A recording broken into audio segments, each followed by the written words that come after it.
Welcome to the Gaudium et Spes podcast. Every other week, we bring you Catholic teachings and stories of faith from people throughout the Diocese of Pensacola-Tallahassee. This is the Gaudium et Spes podcast. Hello, everyone, and welcome to another edition of the Gaudium et Spes podcast. Today, we have the pleasure and privilege of having a very special guest. In honor of Black History Month, we have Miss Juanita Sanks in studio with us here today. She is a parishioner at Holy Name of Jesus Parish, and she is also the president of the Catholic African American Cultural Awareness Group of Okaloosa County. Welcome, Juanita, to the podcast. Thank you. It's great.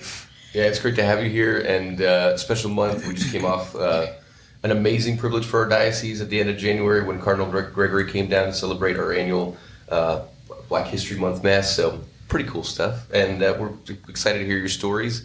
At our podcast, we always start off with the first line from the Gaudium et Spes document, which goes, "The joys and the hopes, the griefs and anxieties of the men in this age, especially those who are poor or in any way afflicted. These are the joys and the hopes, the griefs and anxieties of the followers of Christ."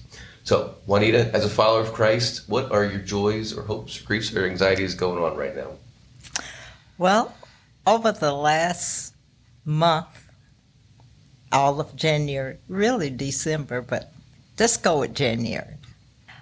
My joys, my hopes, and anxieties was on preparation for the 42nd Black History liturgical celebration Mass. With the most exciting part was we were able to get our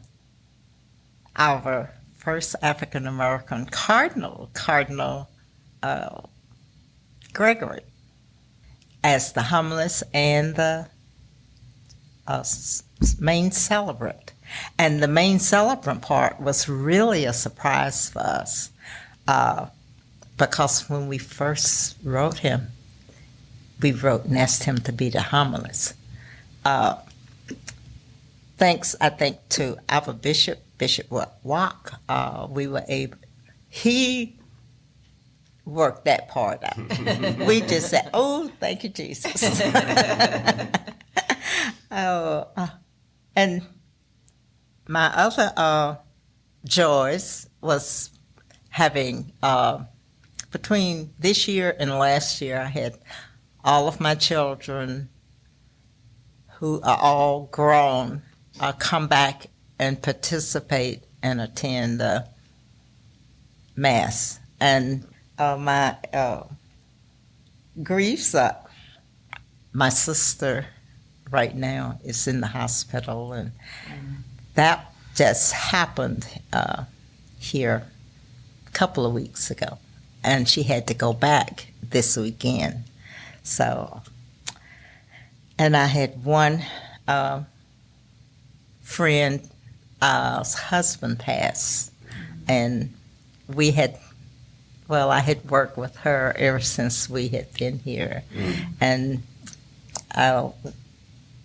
it wasn't only working with her. She and her husband was involved with the youth groups, and we were involved with the youth groups. So that was very sad to hear that he had passed on. But other than that,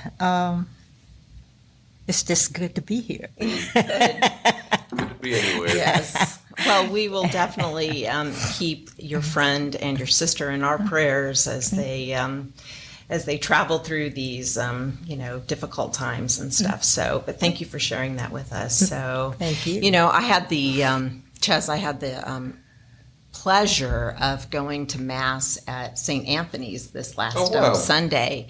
Yeah. Oh my goodness, it was just so uplifting. I have never been to a Mass before where I walked away just energized, thinking, I want to come back here again. The choir, the music, it was just so very special. And it just made me realize what a great history that our diocese has with Black Catholics. And it's so rich. And so I would encourage everybody to go visit, some of our parishes out there where they can experience that same joy that I got to experience this last weekend. It was just really amazing. So my family and I went to St. Anthony's. We're cathedral parishioners, and St. Anthony's is the sister parish of the cathedral. And it's my children especially like, we've never been to a mass like this before, and they very much enjoyed the liveliness and stuff. So our especially in our Pensacola, especially we have St. Joseph and also St. Anthony's. So yes, I agree. It is a really cool experience in the town. Mm-hmm. I drive over from Niceville to just come to the mass. Oh, really? That's amazing. 8:30. Yes. Yeah. Yes, I get up. I have to leave kind of early, but it's all worth it. Yes, it is. I also go to the different churches around Niceville, Destin. I go to. I try to visit all of them. Yeah. So you're a roaming Catholic then? I just go to church there at least once a quarter. I'm just teasing you. That's okay. I don't mind being a Roman Catholic.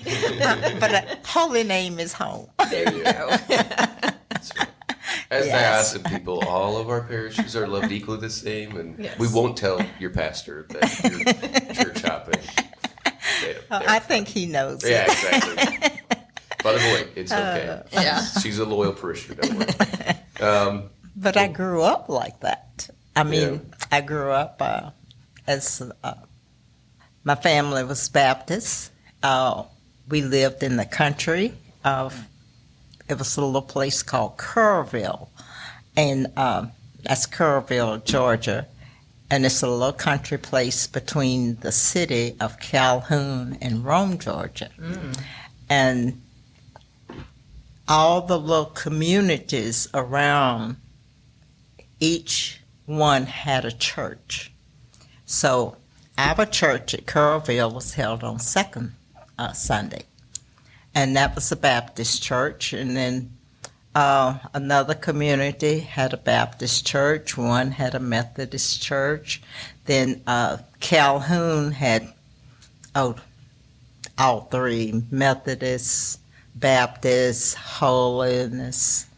And each Sunday, we always went to Sunday school at our church. On second Sunday, we call it Meeting Sunday. And Meeting Sunday at the churches then, you would have morning service, take dinner, spread dinner out, and then always, if the pastor wasn't having preaching second service, sometimes we'd have visiting churches to come in. And then we had to feed them, and then church started. So church was an all-day thing. Wow. There's all types of churches, not just Baptist churches. No, it was all types, because each community, we went to each community, and that's how you help them, each other, to be able to, with the finances and everything. In Rome was the only Catholic church that I knew about when I was little. So we attended the Catholic church. We went to the Catholic church. And, well, we were little kids. So when we went to church, we always had to sit on the front because you could see. And your parents could see you, too, if you were acting up. But when we got to the Catholic church, the usher told us that we couldn't go sit up front. We'd have to sit on the back seat. So my dad just says, well, I did not bring my children to church to see, and they are low, they cannot see from the back seat. And he says, well, I'm sorry. So he says, well, I am too. And Dad says, we'll be back later. And we never went back. So that was my first experience with the Catholic Church. If you don't mind me asking, was this first experience in the Catholic Church, was this before, during the Civil Rights era and school integration in the South and everything, or was this? Oh, yeah, this was way before. Way before. Yeah. Okay. Oh, Lord. You don't have to tell us your age or anything. You can just say before. But it was. I guess when I finished high school in 56 and started college. Okay. And I was 16 when I left going to college. So I was in college when civil rights started. Matter of fact, I was at Tuskegee and doing the Montgomery is not that far from Tuskegee, so Reverend King had come over and explained things to the students, and I went to the first march that they had there in Tuskegee. And then our president told us, students, I think it is very good that you are participating. I said, but if you go to jail, I don't have money to get you out. So that kind of, I thought about that before I was all ready to go back. I thought about that and I said, well, he doesn't have money to get me out.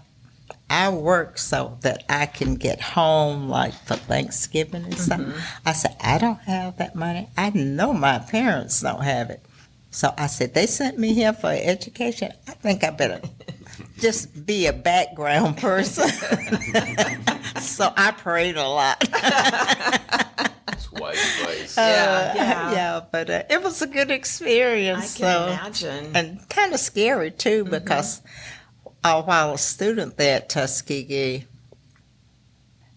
we had one road that went through the campus. And it was right close to the cafeteria. And one evening, just 2 or 3 carloads of people came through, just rowdy. They had guns and everything. So, of course, that road got closed. And then the other road was closed, too, and it was a county road. But they closed that up for a while. But nothing never happened there on campus per se. But it was kind of scary. Yeah. But a lot of students did participate, especially the guys. See, when I went to college, girls did not ride in cars. Well, you could not ride in a car unless your parents had written a letter to the Dean of Women saying that you had permission to ride, their permission to ride in a car. Girls, we weren't wearing pants at that time. So that's way back. This does sound like another era for sure. Yeah, it was. I know my mom talks about it too. She kind of the same time frame as you're talking about too. So graduated from college, and where did you go following that? Well, before I graduated from college, I was working during college. Okay. And the first year, everybody was required to go to church. We call it chapel. Okay. And I guess it was during the first semester, lightning hit the chapel, and it just went up in flames. So, and we had to wear white blouse, black skirt, and we marched to chapel. And after that, we went to chapel they used the gym. And,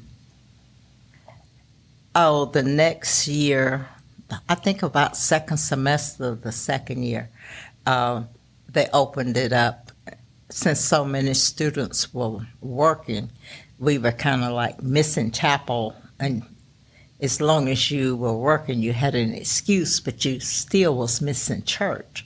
So I was one of those. I was working on the switchboard, and I went to church on the weekend very early. So that cut out my going to church. Well, one of my classmates, I was in engineering at that time, had been helping me with things that I didn't get the professor explaining. And he said, well, I'm Catholic, Juanita. I know what a Catholic church is. Well, he says, I will walk to church with you. And church started like 7:30, so I guess it took us a good 20 minutes, depending upon the weather. But we walked to church, and from then on, I was going to the Catholic Church. That's how I started going and was introduced to Catholicism. And about that, the hardest thing for me was Latin. I just, what is this saying? Oh, but I enjoyed it. I was catching on, and I enjoyed. And after, well, I guess I continued going to Catholic church all while I was in college, and I finished in 62. I walked with 62 class. I finished in December of 61. But then my study partner, we had gotten kind of very serious about each other. He finished that May, and he got a job in Philadelphia, just outside of Philadelphia, Warminster, Pennsylvania, with the Navy. There, I continued going to the Catholic Church, and then I started taking lessons. And in Philadelphia, you had each culture. You had Italian churches. We got there, we just went to a Catholic church. And then I didn't realize it was the Catholic church, Italian church. Oh, it was about time we decided we were going to get married. And I had gone for instructions. He and I had done all the marriage prep and everything. But we always went to the rectory for that. Right. So when we went for rehearsal, we say, oh, I didn't know this. Because we attended different churches, because you had churches, Catholic churches, not quite every corner, but almost. Yes. And we got there, and so that's where I got married, at the Italian Catholic Church in Philadelphia. So, yeah. In Latin, before that? Oh, yeah, still Latin. Yep. Still Latin. And I had learned, not a whole lot of Latin, but I knew what it was in English, so I could keep up in the book, in the little missals. Yeah. Now, what eventually brought you down here to Florida and the Gulf Coast region? Well, we were up there for 16 years, and we both were from the South, and we always said, well, when we finished school, you couldn't get us a job. My husband was in engineering, I was electronics. I didn't, even after going up there, the companies just weren't giving women a chance. And his job was up there, and we always said we'd come south. So Eglin started hiring black engineers, mathematicians, and all of that. So he was at a good point in his career, and in some ways he wanted to come, but he also was kind of wondering, well, if I stay here, am I going to make it? Will I make it, But he remembered what we had promised. So he says, okay. So that's what got us here. He got a job at Eglin. And I still, well, when we came here, my daughter was in second grade, just starting second grade. And I went up to the elementary school. I also had my youngest son was in sixth grade. So, and then seventh and eighth. And we liked the school system. It was only one high school in Niceville, and it was, two junior high schools and several elementary schools. Niceville was a good place. We got there. We says, okay, we are here. Let's find church. We got the school out the way. Let's find church. And we went to the Catholic church. There was Holy Name of Jesus. And our first Sunday there, people were very welcoming. I can see the little lady that was sitting out front. She had the membership papers and everything, all the packet all ready for you. And everybody was welcoming. And it was a smaller church. And the preacher's sermon, the priest's sermon that Sunday was, it's time for a change. And, I heard that, but I says, what do you mean it's time for a change? And after I listened to him, and then I looked around in church, and I didn't see nobody else that looked like us, I said, oh, maybe we are going to be that black parishioners, okay? And but it was good. The next Sunday we went to St. Mary's it's a much larger church in Fort Walton. Plus Niceville, I was like 10 minutes from church, no more than 15, depending upon traffic. And at St. Mary's, we had to drive a half an hour, and then to a large church. And when you go to larger churches, people are cordial and everything for coming in, but you didn't get the same kind of chance to meet people. Right. I mean, everybody was out just like, hey, that quick. So we says, oh, we going back to Holy Name. So we went back the next Sunday, joined, and got involved there.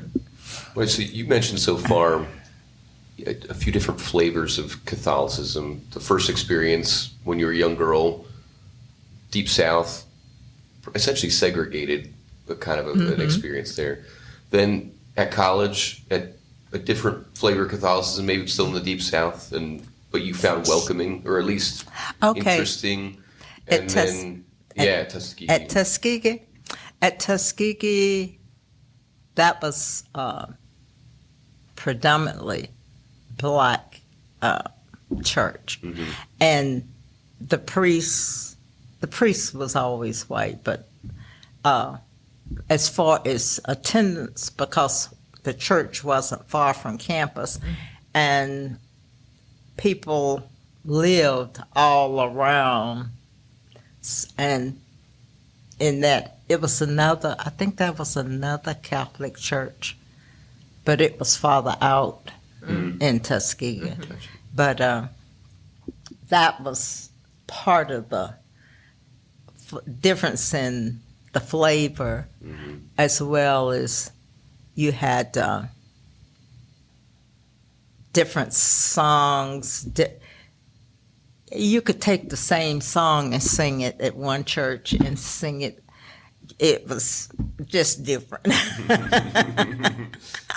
So that made a difference at a Tuskegee, because my children, my two oldest sons went to Tuskegee, and they got involved there at church. And like when we'd started having the Mass in February, the church would let my oldest son drive the church van down to Niceville, Fort Walton. Wow.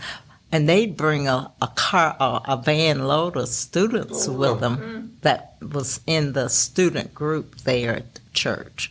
So, and some of them, when we would meet up at homecoming, oh yeah, I'm coming back to your house to eat. Because they said, Mom, we bringing I don't know, they'd have 6, 8. I don't know how all of them sat sometime in there, but it was good. It was good. So, and just to kind of get, you mentioned the Italian parish you got married in Philadelphia. You're spending time up there. That's a totally different flavor of Catholicism, right. And then and then even Niceville, where again you're the only black parishioners, it seems like, or something like that.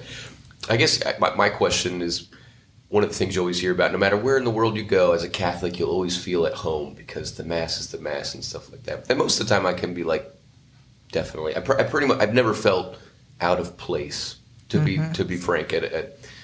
Have you been able, in all these different flavors, as a Black Catholic, be able to be like, yeah, I feel at home everywhere, a little different?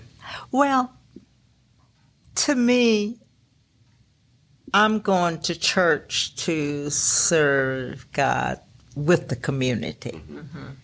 And I never felt out of place because I felt like I belonged there just as much as anybody else. It was the difference that you get, and I always took it as, okay, this might be a little different, that might be a little different, but you learn something each time from all the difference. That's, to me, part of growing. Some people, well, you have to look at the locations and how people live as far as going to church. Like, for instance, at Holy Name, when you leave church, you stood around and talked.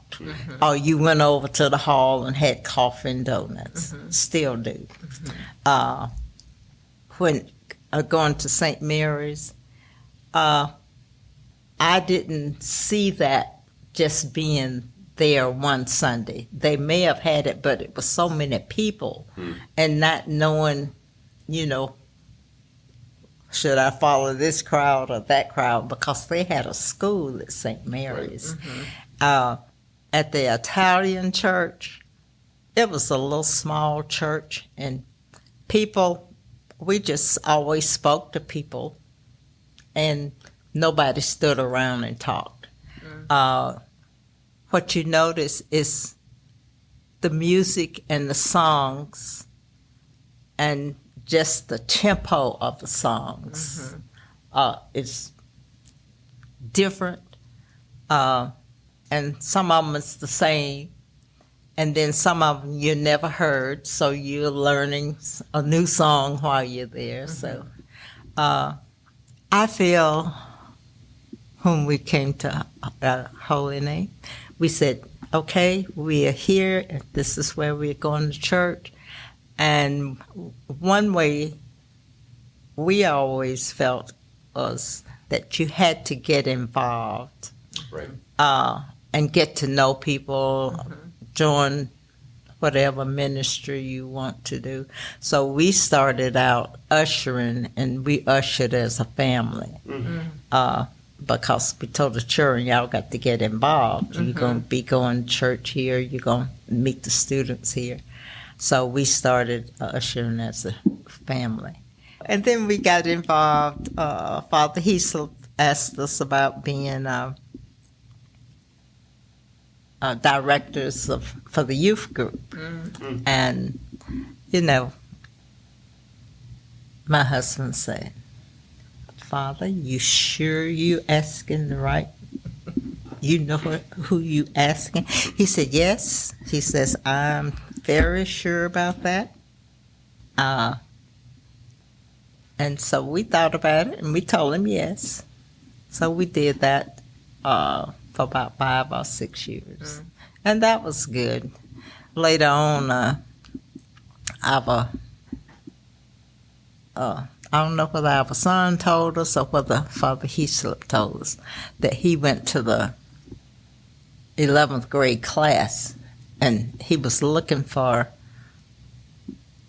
some good leaders to take over the youth group, because the ones I forgot who was over it then, but they were ready to retire. You can do it for so long, but after 5 years, you're about ready for a break. And he says, your son came up and said, my parents would make a good leader. Now, he was 11th grade, so we had him for 1 year, and then I think when my daughter was always along with whatever they were doing. And by the time she was old enough to be, I think we got out. So she had a chance to be there without us. So, one of you keep mentioning kind of ever-growing involvement, youth ministry and all these kinds of things and then in our conversation beforehand, you mentioned that your husband even made the decision, he became a deacon in our diocese. Yes. Which is a monumental commitment as far as a married couple goes. That's about as committed as it gets. Was there the reasoning behind that, the process, and how that went and stuff? Well, that was a long process. When he joined the class, you had to go to class, and then they took classes from Troy State, and it was a campus right there in Fort Walton. But the program it was stopped about 3 different times, so it was pretty close to 5 or 6 years before. It was about 6 years before they finally finished. At that time, they weren't quite, well, the diaconate program was a new thing for the diocese, like Deacon Seabrook, who we have in the book, was with the first class. And we had just gotten here when he and Deacon Richardson and I can't think of the one that died, but when they were ordained. So Terry had read about it, and see, Terry was not born Catholic. Terry became, he joined the Catholic Church.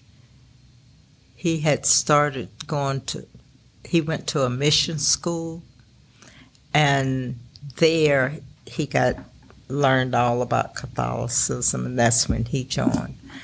A Catholic mission school for African Americans. Yes, but of all faith backgrounds. In Phoenix City, Alabama, they had a Catholic school and a church right there in the community, really.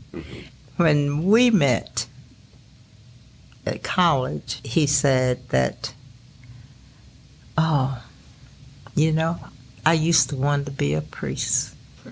He says, but I'm not going to be able to be a priest. So that's when I think he started reading about the diaconate. But there for a while, he was going to church, but he was not actively in church.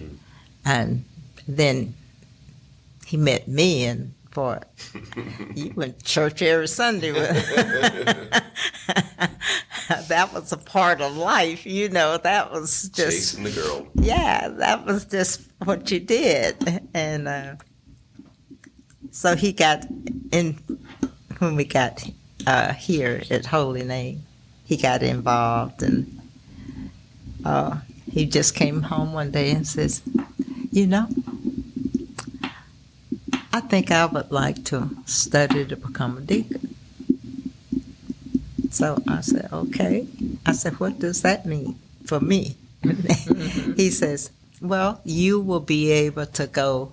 We were able to go to some classes, and we had what called the weekend classes at least once a month, and the wives could come to that.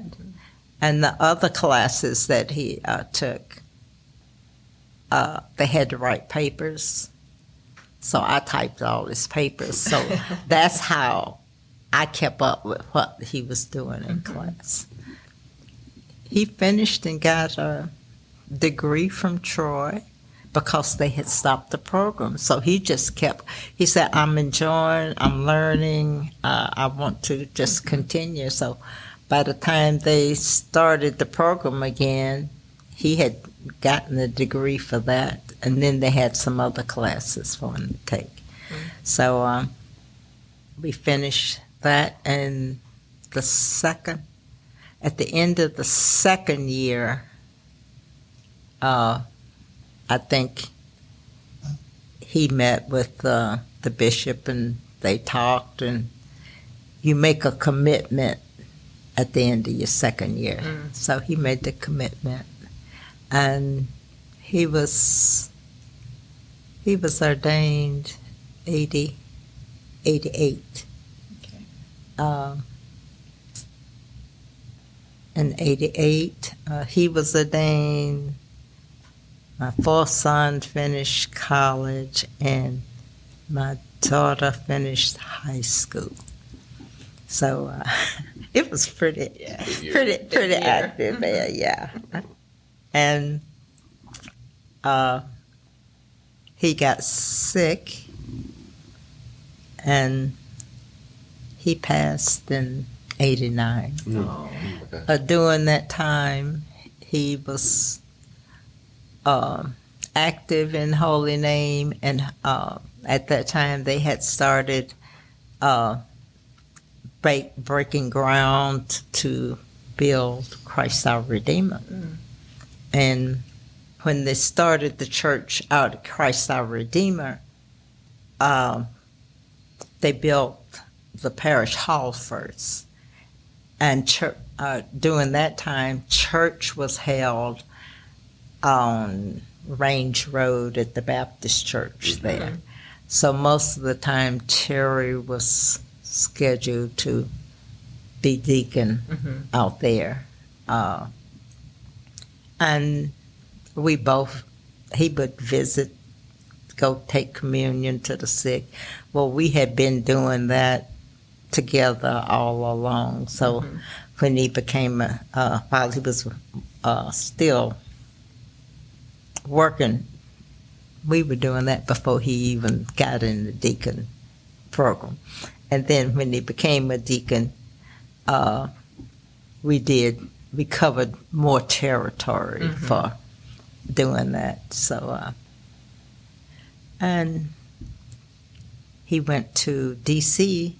for treatment, and while he was up there in the hospital, he served with the priest there, the chaplain of the hospital, and he would go with the priest to visit all the wards, the children's ward. He said that was very uplifting to see that they were sicker than he was, and they were so jolly and happy, you know. And he did that, and I think he said he did not like preaching, he liked serving. So he said that was one of the best parts, was working in the hospital with the chaplain. Yeah. Beautiful. So I know, Juanita, you mentioned after he passed away, you went to Tallahassee for a time. You worked at the Co-Cathedral, came back to Nicefield. So you saw even more stuff. You've lived so many experiences in the church over your time here and everything, and seen so many different contexts of how the church is lived out at a local level and stuff. In light of it being Black History Month and your experiences as a Black Catholic in so many places, what can the church do to outreach more to the Black community, especially in the South, to bring more folks in to show the face of Catholicism in a new way after all of your experiences? Well, that's how the cultural awareness, the Catholic African American Cultural Awareness Group with Okaloosa County got started. Mm-hmm. And Father Heasel was pastor then. And one Sunday we were there ushering, and we met Deacon Richardson from Fort Walton, had come there to do a program for the Boy Scouts on one of their religious badges after Mass. So he hadn't been to Mass, so he came to the Mass there, and that's where we met him. And we were just talking afterwards, and on our way to church, Terry and I was talking about, okay, we are involved, we need to do something that the community, because a lot of black people did not know that was black Catholics. Mm. And Mr. Richardson was a deacon at that time, and he was working up in Crestview, and he always wore his diaconate cross. And people start noticing it. They said, "That's a beautiful cross. Where did you get that?" He said, "Oh, this is my diaconate cross." He said, "I'm a deacon in the Catholic Church." "You mean that's black Catholics?" So that's how the group started. Mm. And it was, I guess, I've forgotten how many families, but it wasn't many, because it's not many black Catholics. Maybe over here it is, but our way, it's not that many black Catholics. Nationwide, no. I think only 3% of American Catholics are black Catholics. So yeah. 97% are so yes. Statistics prove well, it. We're in an area that's...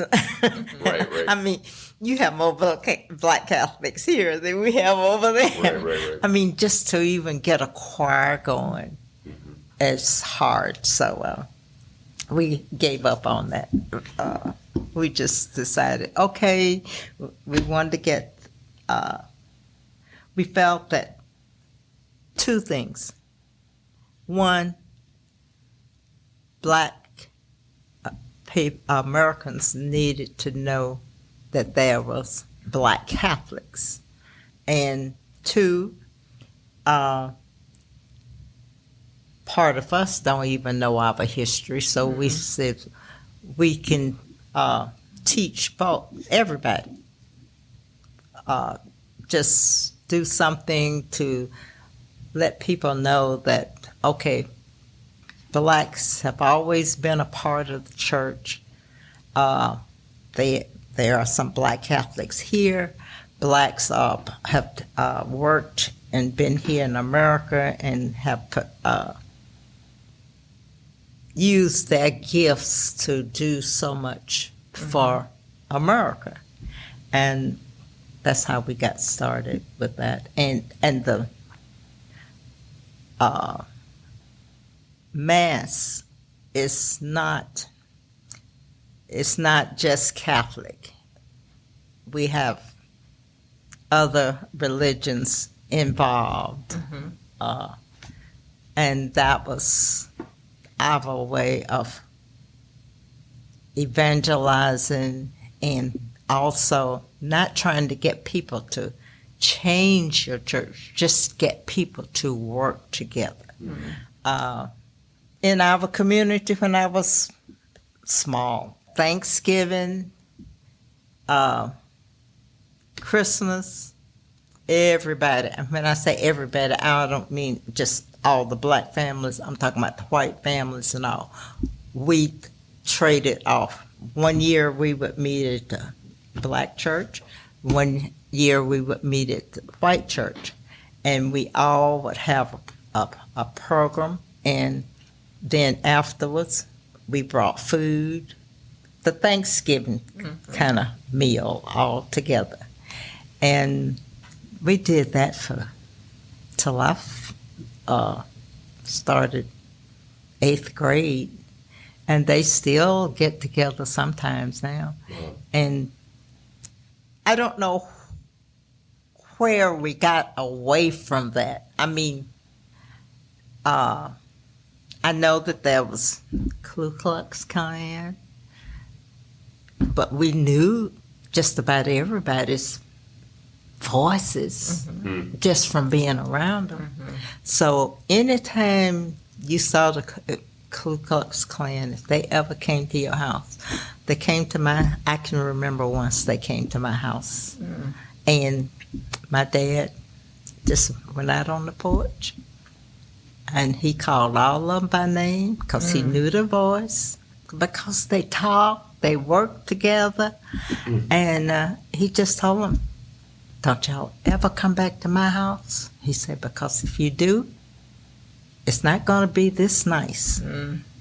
And they never came back. Wow.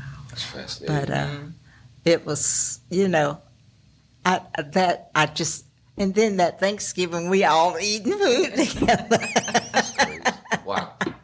Yeah.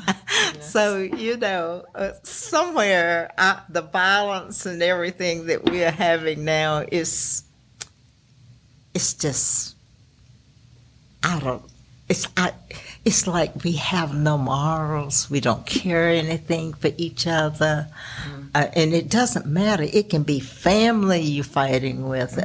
It's just kind of scary as to how we are not caring and looking out for each other there. Really frightening. I don't know if I answered your question. No. Just that story and everything else you said is like it's just this testament to an openness and a faithfulness that it brings about positive things in your life, and your experience of the faith is something that's a treasure and unique. So we appreciate you sharing it for sure. Yeah, thank you so much for being with us here today. I mean, thank you. For me personally, Juanita, you and your husband Terry are just like warm, genuine examples of what God wants us to be here on this earth. Your spirit, your saying yes all the time whenever you've been asked. I mean, I can't think of greater role models, and I know your 4 children are super proud, to have you as parents as well. And just thank you for all you do and continue to do for our community. And you make me really proud to be a Catholic. Oh, agreed. Well, good. Thank you. You're welcome.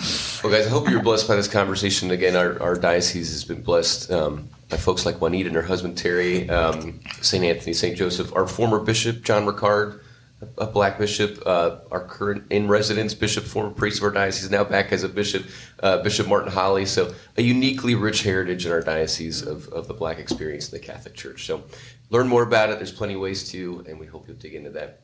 For our next episode, we will be continuing. Bishop is on his pathway through Vatican II, and we get to start with the document from which our podcast gets its namesake. So he's going to be breaking open Gaudium et Spes. So we'll see you back here in 2 weeks' time.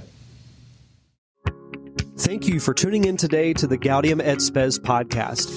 If you would like to know more about our podcast, please visit gaudiumetspes.net or go to ptdiocese.org and click the button that says podcast. If you listen to the audio version from an app such as iTunes, Stitcher, or Spotify, be sure and rate, review, and comment. If you watched us on YouTube, make sure you like and subscribe or leave us a comment there as well. Thank you for joining us.